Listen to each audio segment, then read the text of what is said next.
Guys, the topic that we're going to speak about today may be disheartening and maybe a little difficult for people who have been in toxic and abusive relationships, whether they're love interests or friendly. If you are someone that could easily be put in a frail mental state of mind due to previous relationships, I would say that today's episode is not for you. But we will gladly have you on the next episode. So if so, please skip. If not, continue us because we are shocked as you are.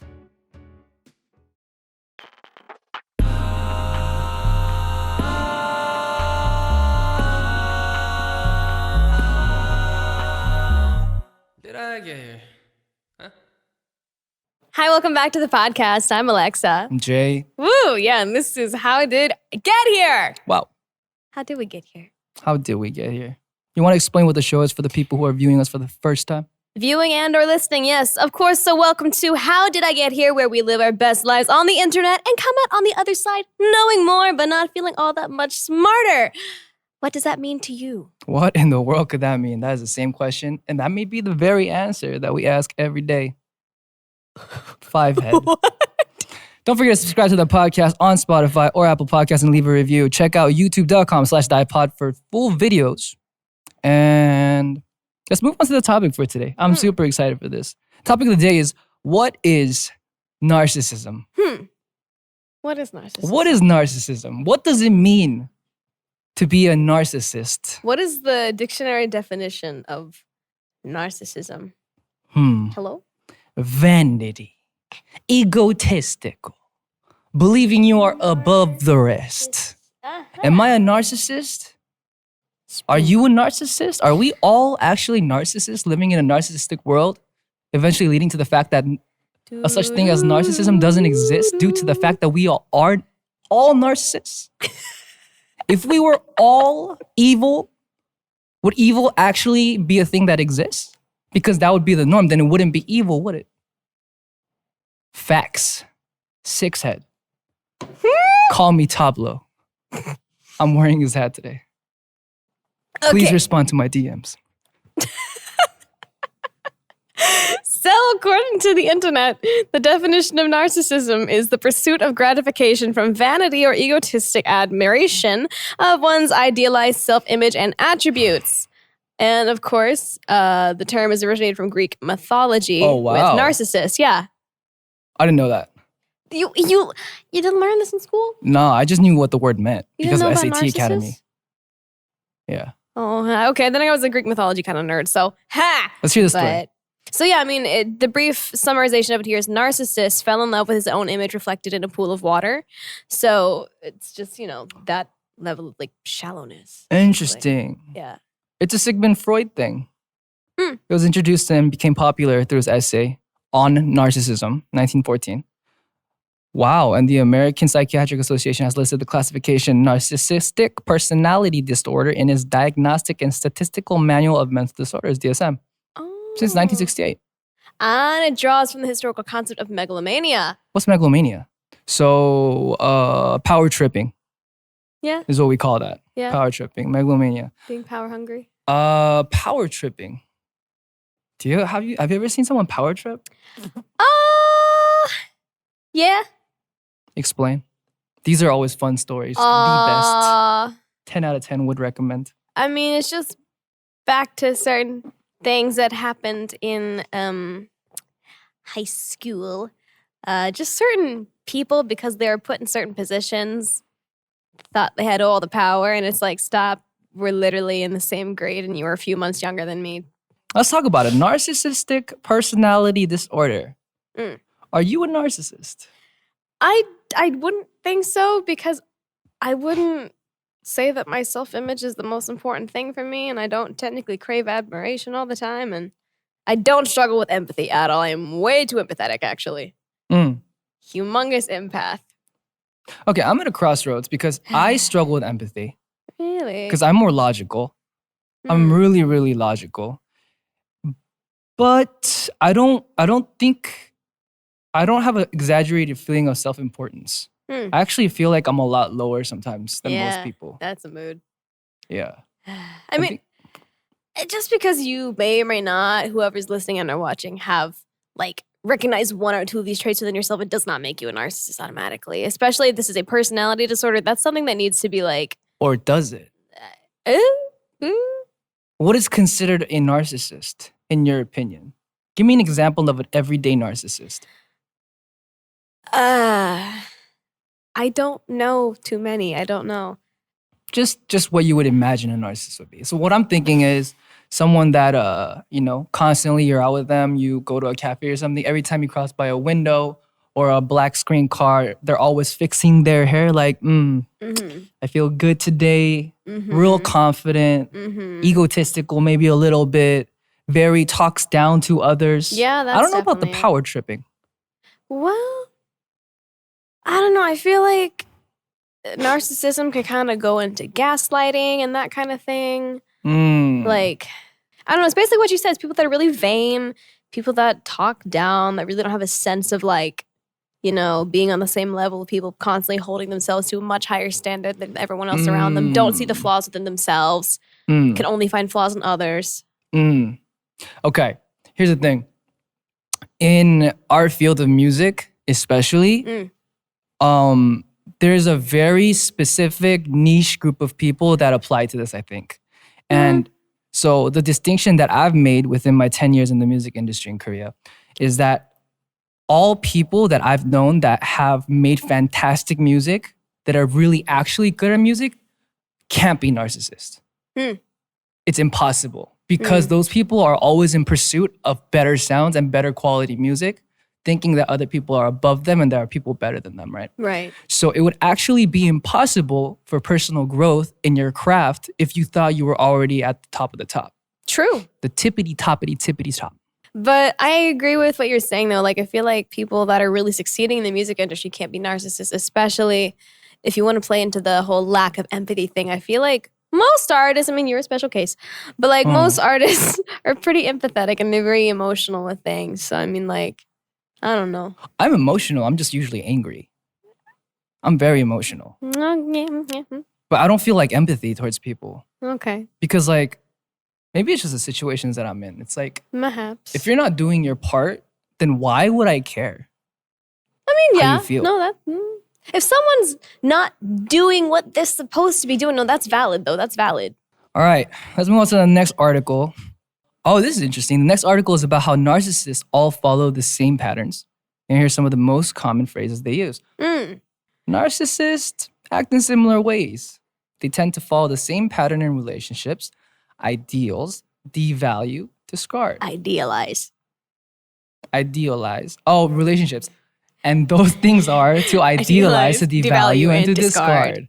They also have a certain way of talking. Here's some of the things that narcissists are likely to say in relationships and in what stages to expect them. What are we expecting from this one? I think this is the most interesting article we've had ever on this podcast. All right. It's possible to meet someone and feel like you've known them your whole life. Often this just means that you're comfortable in each other's company. Sometimes, though, it can be a sign of something more sinister, particularly if someone you're dating is professing their undying love for you when you've only known them for 5 minutes. That is already the biggest of red flags. Yes. Flag is waving over a country. That's how big If that they flag is. break out the L word within even just like a week of knowing you, it's like, okay, stop. But you know that's only for America?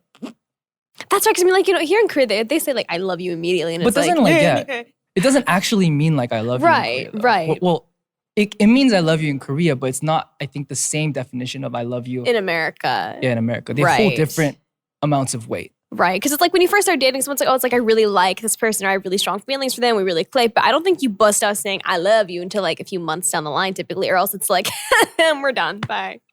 Dude, I've third wheeled before and I've heard it like on like the third, fourth date, and I was like, Same. I had to sit there and think like, did y'all really just say that to each yeah, other? It's been 40 days? yeah. Okay. Like, how do you know you love that person I in don't 40 know. days? That's why I really don't think people should get married until after they've like dated for like over a year or so. Because you don't know the true person until you spend so much time with them and you see them at their good, their bad, and their true colors. Like the honeymoon phase is so superficial. You don't know what's going on within the first month or so. I would say even more than a year. I say you would have to I would be as bold as to say even experiment with trying to live with each other first before the marriage happens. I agree with that as an completely. experiment. I Yeah. agree with that one. Because people change. They do. They say your high school friends become your worst enemies once you go to the same college and become roommates. Interesting. That's actually a very common belief. Huh. Diane, do you agree? She's somewhat hesitant, but I think she agrees. Anyway, it's possible to meet someone and feel like you've known them your whole life. But this could actually be something super sinister. All right, narcissists sometimes engage in love bombing.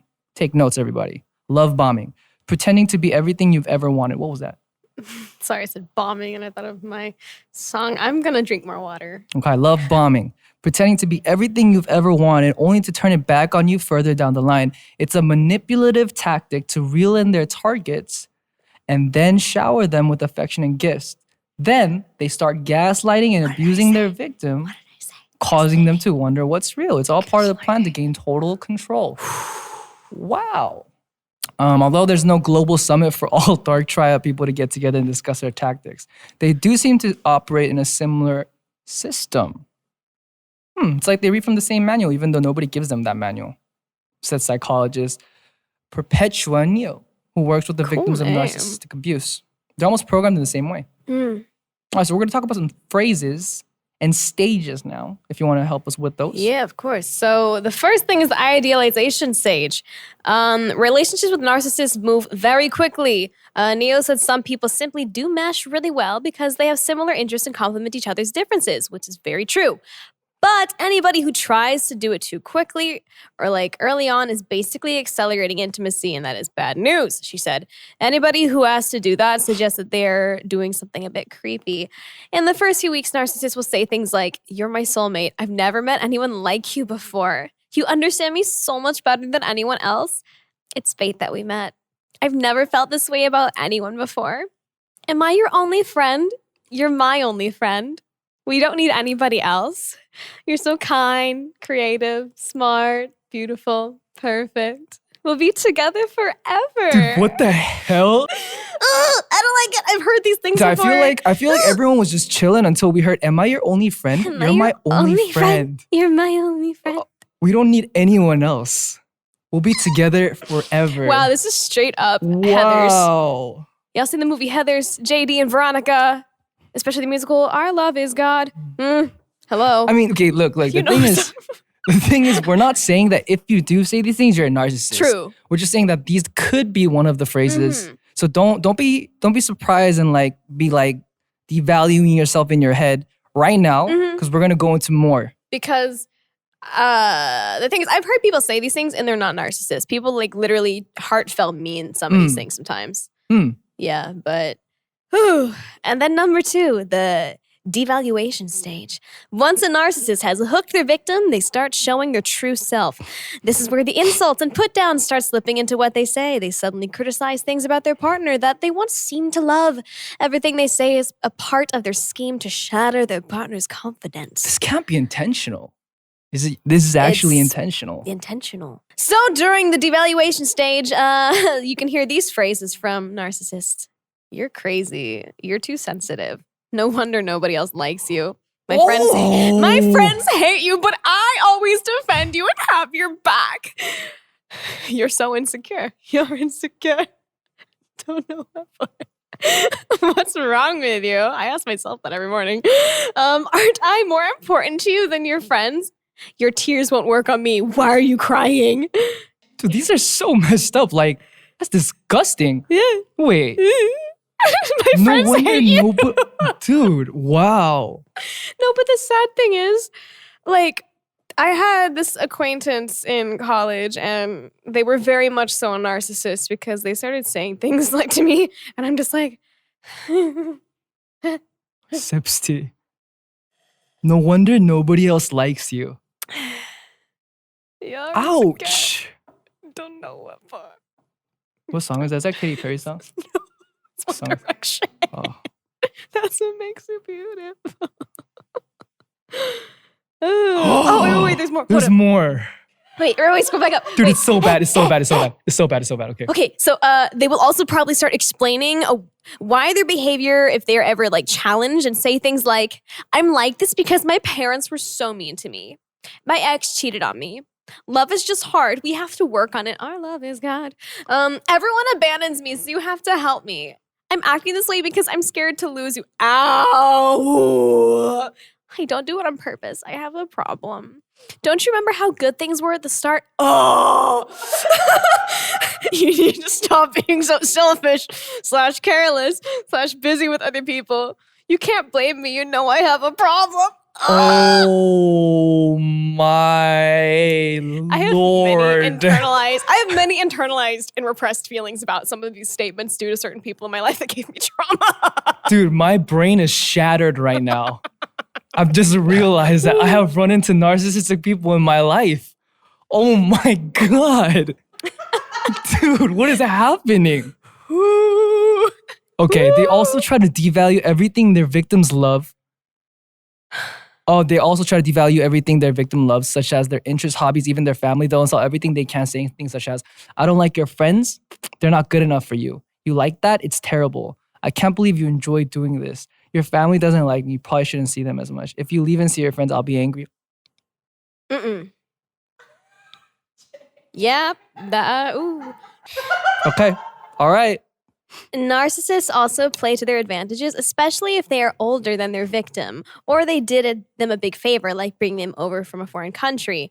Whatever they can play on for superiority, they will use for leverage and use to subvert the other party. They'll assert their authority by saying, I've been through more relationships, so this is why I'm saying this. You can't wear that because I said so. Oh, that makes you look stupid. Your dress is too short. You know I'm smarter. You know I know more about this than you. I'm the local here. I know better. That sounds stupid. That just sounds stupid. That last one was dumb. If the victim dares to tell anyone about how they are being treated, the narcissist makes sure they are punished by making their life even more miserable. They say things like, since nobody has found out, I'm going to get worse. Since somebody has found out, I'm going to Because get you worse. broke my trust, you have to earn my trust back. This cup jumped. Can we get that in slow mo? Are you serious? This is disgusting. The discard phase. Okay. When a narcissist has completely worn their victim down, they may tire of them. It might be because they've bled them dry of funds or they simply found someone new to abuse. Either way, at this stage, their insults will reach the worst level and they'll find more ways to tear their partner down, ensuring they leave the relationship as the winner. They'll hurl poison at their victims, such as, Everybody hates you. You're a bad person.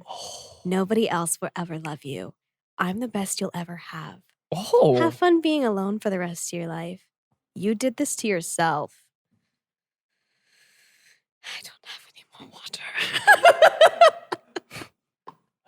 Okay, so that was the article for today. That was a lot. We are shocked at a lot of these things because I think it made both of us realize that we've had these kinds of people in our lives. Yeah. Who are manipulative and narcissistic, but we hadn't realized the tactics that they were using. And I feel like our viewers could have had the same realizations or same epiphanies. So our whole takeaway from this episode has to be, let's try to stay away from those kinds of people. If you've realized that maybe some of these people are around in your life, maybe it's time to scrutinize a little bit harder. Maybe to rethink and reevaluate our relationships. And also, let's try our best not to become these people without knowing it. I think that's also important. And I will just tell you guys now, there's no problem at any time, whether it's friendship or like love relationship and saying no, refusal. There's no problem with that. You are not a bad person for refusing like something. Yeah. So Don't be afraid to say no. Yes. And so we got some questions from y'all to us. First question. So I've been thinking over and over about this and was wondering, what are your thoughts about it? Cats or dogs? I'm a cat person without a doubt. Why? They're cute. I mean, so are dogs, but like cats kind of tend to stay this size. Dogs are... I like small dogs. Okay. Yeah. Teacups? Yeah, they're not bad. I don't know. Cats are just less maintenance than dogs. That's true. Yeah. Cats or dogs. So I've had a predisposition about cats just because of the fact that I've been more allergic to them than dogs before. And I've owned dogs in the past before. My family has a dog. He's too smart for his own good. I'm kind of starting to stray away from dogs. And I've realized my friend got a cat recently. And he is actually a lot more loving and a lot more attached than I thought cats would be. Like he is just always next to them and like always like asking and like meowing at the top of his lungs to be petted. And like, and he's just so hyper. So he actually broke my stigma on cats, just being Really? like, I don't care what you do. I'm be in the corner. Do whatever I want. It's my house.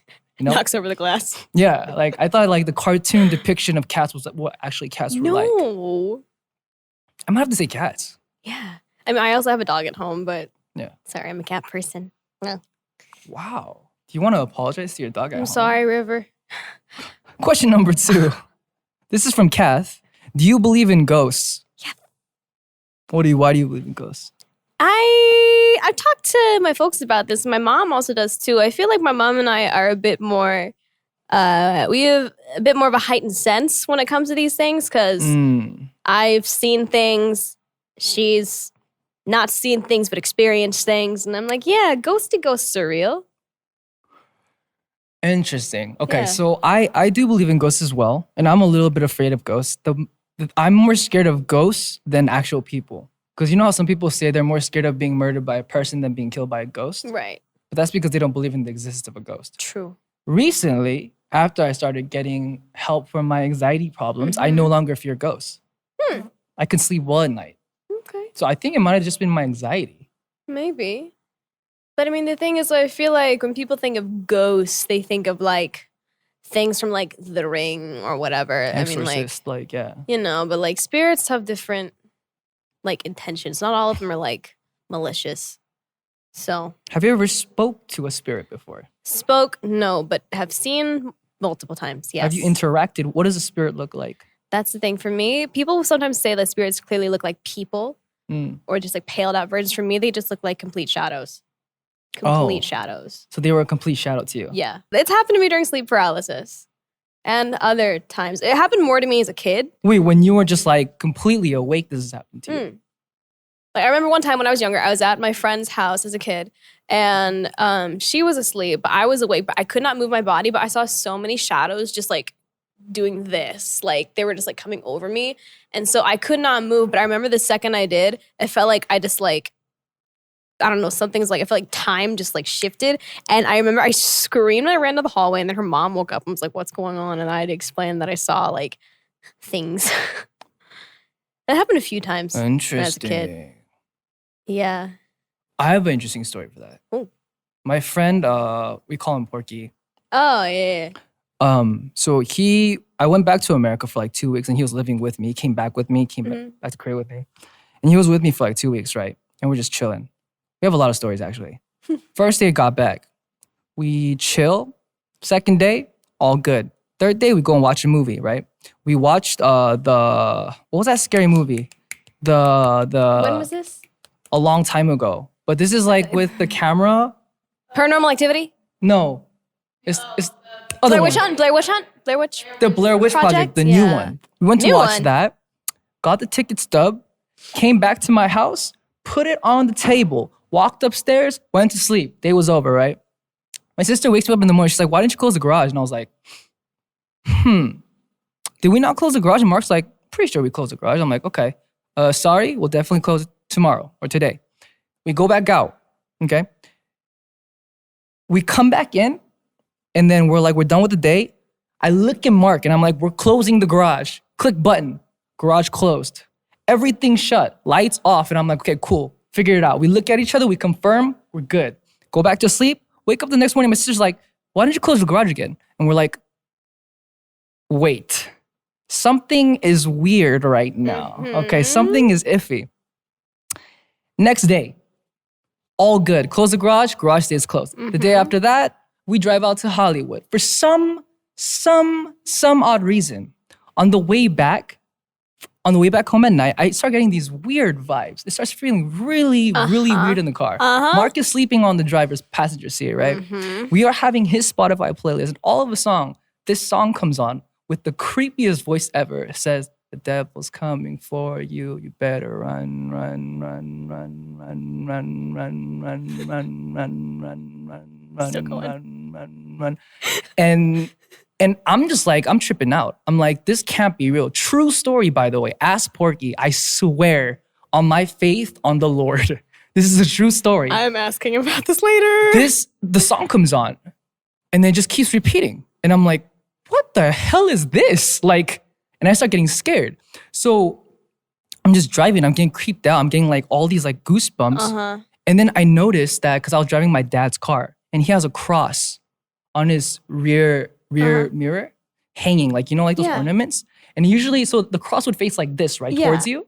It wouldn't face me. It was diagonal to me because it wouldn't face me. So I was getting scared. I was trying to make it face me, the cross. It wouldn't. It started doing this. We get back home and I wake up Mark and I'm like, Mark, look through your Spotify playlist. What the hell was that song just now? And he's like, what song? And I was like, dude, I heard a song go, the devil's coming for you, so you better run, run, run, run. The devil's coming for you. And he's like, I don't have a song like that on my playlist. We looked through his playlist, no song. All of a sudden, as soon as we stop at home, cross goes, whoop. I go into my house, make sure my door is closed. I'm creeped out, I have goosebumps. Now, last part, I look at the ticket stub. That we had from the Blair Witch Project that was on the table. For some odd reason, something told me to pick it up. I pick it up. The numbers on it is 666. I don't remember that part. All I remember is 666 and getting creeped out. That's so interesting because what you're talking about is what I feel like people think about when they think of ghosts. They immediately go to demonic things. Yeah. That is some... Mark has a lot of stories, though. Mark is a very spiritual person. Yeah, there's and a he has lot of very spirits strange attached stories. to him. There's a lot. I remember. I think I've talked to him briefly about some stuff before, but I'm definitely asking him about this because, woo. Ask him, dude. But it's dang. true story. Anyway, that's the questions for today. Ghosts are real. Woo. We hope you enjoyed that. And Happy Halloween. if you have any more questions for our podcast, please send your questions to #HDIGH and let us know what we should be discussing on our next big question and hunt for the truth. You can send us questions on Instagram and Twitter at DDive Studios, as well as find the full episodes on youtube.com/divepods. A few days after the audio posting, we also have a TikTok at DDive Studios. And don't forget to subscribe and to review this podcast. Yes. Goodbye. Bye. Ladies and gentlemen, did you enjoy that episode? If you did, you can always listen to the full episodes on Spotify or Apple Podcasts. And also, do not forget to subscribe and follow this channel. Also, turn on notifications.